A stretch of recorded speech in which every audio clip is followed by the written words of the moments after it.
पापा प्लीज गाड़ी रोकिए जल्दी। अरे पर क्या हुआ बेटा? कुछ नहीं पापा, अब आप जाओ, मैं खुद से चली जाऊंगी कॉलेज। पर कॉलेज तो अभी 2 किलोमीटर दूर है, कैसे जाओगी वहाँ तक?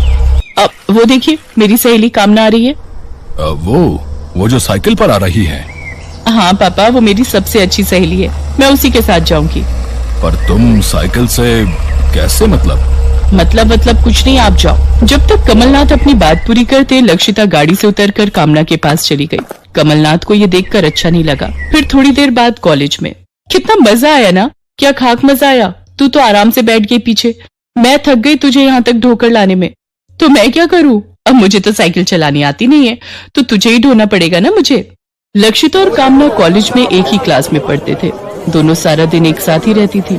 कामना बहुत सुंदर और पढ़ाई में बहुत होशियार थी। लक्षिता के पापा कमलनाथ बहुत पैसे वाले आदमी थे, जबकि कामना एक गरीब किसान की बेटी थी। फिर उसी शाम, आजा आजा, मैंने तेरे लिए रोटी बनाकर रखी है। बाबा मैं आ गई, आपने खाना क्यों बनाया? मैंने बोला था ना कि मैं आकर बना दूंगी। अरे तू थकी हारी कॉलेज से आई और फिर रोटी बनाएगी, सो मैंने ही बना ली बेटा।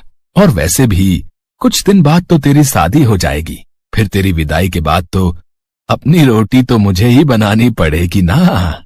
कामना की माँ नहीं थी, बस उसके साथ उसके बाबा गोविंद सिंह थे। दोनों एक दूसरे का बहुत ख्याल रखते थे। गोविंद सिंह ये तो जानते थे कि उनकी बेटी पढ़ाई में बहुत होशियार है, लेकिन फिर उन्हें दिन रात कामना की चिंता सताती रहती थी। उधर कमलनाथ भी अपनी बेटी से बहुत प्यार करते थे, लेकिन वो थोड़े घमंडी भी थे। वो नहीं चाहते थे कि उनकी बेटी किसी गरीब के साथ रहे या उससे बातें करे। फिर अगली सुबह कार में, पापा बस यहीं रोक दीजिए, कामना आ रही है। कमलनाथ ने गुस्से में गाड़ी रोक दी और लक्षिता को जाने के लिए कहा। लक्षिता भागकर साइकिल के पीछे बैठ गई। कमलनाथ को फिर से ये सब अच्छा नहीं लगा और उन्होंने इस बारे में लक्षिता से बात करने का फैसला किया। फिर उसी शाम घर पर, बेटा लक्षिता, यहाँ आओ जरा। वो जो तुम्हारी दोस्त है, क्या नाम है उसका? कौन? कामना? हाँ वही। उसके पापा क्या करते हैं? वो एक किसान है। पापा आपको पता है कामना की मम्मी नहीं है, ऊपर से वो लोग बहुत गरीब भी हैं। पता था मुझे। सुनो, तुम ना उस लड़की से थोड़ा दूर ही रहा करो। है? क्या मतलब पापा? बेटी, मैं तुम्हें ये समझाना चाहता हूँ कि उस लड़की की और तुम्हारी कोई बराबरी नहीं है। पर पापा वो मेरी बेस्ट फ्रेंड है। वो तुम्हारी फ्रेंड इसलिए है क्योंकि तुम अमीर हो, समझी? पापा प्लीज, वो ऐसी नहीं है। लक्षिता को अपने पापा की बातें बुरी लगी और वो गुस्से में वहां से चली गई। पापा, लक्षिता कोई बच्ची नहीं है, और वैसे भी पापा, दोस्ती में अमीर और गरीब कौन देखता है? गरीब देखता है कि उसका दोस्त मालदार है कि नहीं। और तुम भी सुन लो, अगर किसी गरीब लड़की से प्यार व्यार किया तो कहीं किसी भूखी गरीब की चिकनी चुपड़ी बातों में मत आ जाना, समझे? अरुण था तो कमलनाथ का बेटा, लेकिन वो भी अपने पापा से बहुत अलग था और कमलनाथ को इसी बात की चिंता रहती थी कि कहीं अरुण किसी गरीब लड़की से शादी न कर ले। वो चाहते थे कि उनके दोनों बच्चों की शादी उनसे भी बड़े घर में हो। हालांकि इस सब के बावजूद कमलनाथ अपने दोनों बच्चों से बहुत प्यार करता था। लक्षिता, मेरी बिटिया नाराज है क्या? और नहीं तो क्या पापा, सब लोग एक जैसे नहीं होते। पापा ये सही कह रही है। ओहो, तुम लोग ऐसे नहीं मानोगे मेरी बात। लगता है तुम्हें उस लड़की की असलियत दिखानी ही पड़ेगी। चलो फिर उस लड़की को टेस्ट कर ही लेते हैं। कमलनाथ ने जैसे तैसे अपने दोनों बच्चों को मना लिया। वो कामना की दोस्ती की परीक्षा लेना चाहते थे। और फिर अगले दिन, सुनना, आज तू मेरे साथ मेरे घर पर चलना। क्यों, क्या हुआ? अब कुछ काम है तुझसे, घर चलकर बताऊंगी। शाम को अरुण कार से लक्षिता और कामना दोनों को घर ले गया। लक्षिता सीधे कामना को अपने कमरे की तरफ ले गई और उससे कहा, तू अंदर बैठ, मैं बस फ्रेश होकर आई। ओके, जल्दी आना। कामना जैसे ही कमरे में गई तो ये देखकर हैरान रह गई कि लक्षिता के बिस्तर पर नोटों की 2 गड्डियां पड़ी हुई थी। देखने से ही पता चल रहा था कि वो बहुत सारे पैसे हैं। कामना ने फौरन नोटों की गड्डियां हाथ में पकड़ी और वहीं बिस्तर पर बैठ गई। उधर कमलनाथ और अरुण ये सब कुछ कमरे में लगे कैमरे की मदद से देख रहे थे, जो कमलनाथ ने उसी दिन लगवाया था। देखा, मैंने कहा था ना, ये सब एक जैसे होते हैं। सिर्फ कुछ पैसों के लिए अपना ईमान बेच दिया इस लड़की ने। 1 मिनट पापा, जरा रुक तो जाइए। देखो लक्षिता कमरे में आ रही है। ओए, कैसी बेवकूफ लड़की है तू। ये इतने सारे पैसे ऐसे ही बिस्तर पर छोड़ रखे हैं तूने। तेरे पापा और तेरे भाई कितनी मेहनत से दिन रात एक करके पैसे कमाते होंगे, और तू है कि तुझे बिल्कुल पैसों की कदर ही नहीं है। ले, ये पैसे पकड़ और या तो अंकल को दे आ या फिर इसे कहीं संभाल कर रख। लक्षिता को तगड़ी डांट पड़ी थी, पर वो अंदर ही अंदर बहुत खुश थी, क्योंकि भले ही कामना ना जानती हो कि वो एक बहुत बड़ी परीक्षा में पास हो चुकी थी, लेकिन लक्षिता ये बात अच्छे से जानती थी। उधर दूसरे कमरे में उम्मीद है पापा कि आपको आपका जवाब मिल गया होगा। आपने उसे बहुत गलत समझ लिया।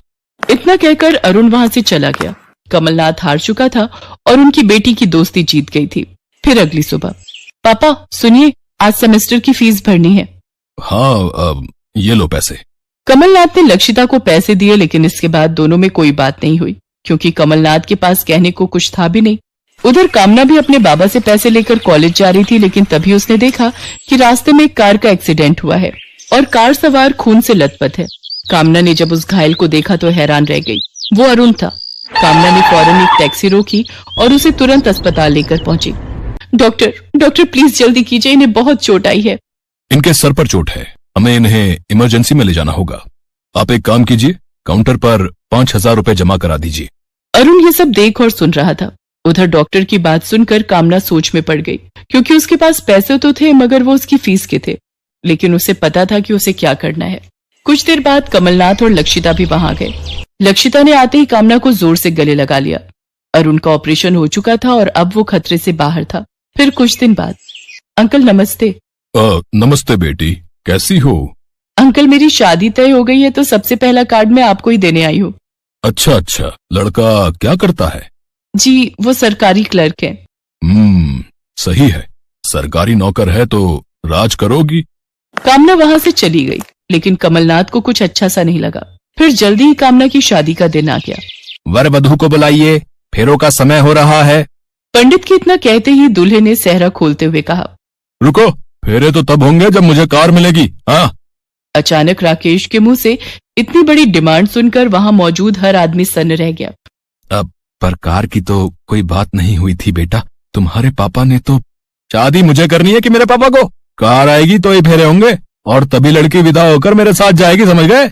गोविंद सिंह राकेश से मिन्नत करते रहे, लेकिन राकेश कुछ सुनने को तैयार नहीं था। तभी गुस्से में उसने गोविंद सिंह को धक्का दे दिया। अबे ओए, सरकारी नौकरी का इतना घमंड, तुझे नहीं पता तो एक कार के लिए क्या ठुकरा रहा है?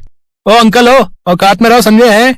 लड़की की विदाई तो तभी होगी जब कार आएगी, और तुमको ज्यादा दिक्कत है तो तुम ही ले जाओ ना इसे। तभी कमलनाथ ने किसी को फोन लगाया। हेलो शर्मा जी। हाँ मैं अच्छा हूँ। एक काम करिए, अपने शोरूम की सबसे महंगी कार लेकर आइए। एड्रेस भेज रहा हूं आपको, जल्दी कीजिएगा, किसी को अपनी औकात दिखानी है। कुछ ही देर बाद ही नई नवेली चमकती हुई कार मैरिज गार्डन में आ चुकी थी। वहां मौजूद सभी लोगों को कमलनाथ की ताकत का एहसास हो गया था। अरे वाह अंकल हैं, आपने तो कमाल कर दिया अंकल हैं, इतनी बढ़िया कार मंगवा ली आपने तो, हैं? अब तो खुशी खुशी विदा करो अपनी बेटी को मेरे साथ, है? विदाई तो होगी, पर तेरे जैसे घमंडी और लालची के साथ नहीं। अरुण, कहाँ हो? जी पापा। तुझे कामना पसंद है कि नहीं? है, मतलब नहीं। अब हकला क्या रहा है, हाँ कि नहीं? हाँ है ना। चल फिर बैठ मंडप में, बहू भी हम ले जाएंगे और दहेज भी हम ही देंगे। कमलनाथ की बात सुनकर गोविंद सिंह ने उसके सामने हाथ जोड़ लिए और उधर अरुण और कामना एक दूसरे को देखकर मुस्कुरा दिए। इसके बाद अपनी विदाई पर कामना रोई जरूर, लेकिन उसकी आंखों में दुख से ज्यादा खुशी झलक रही थी।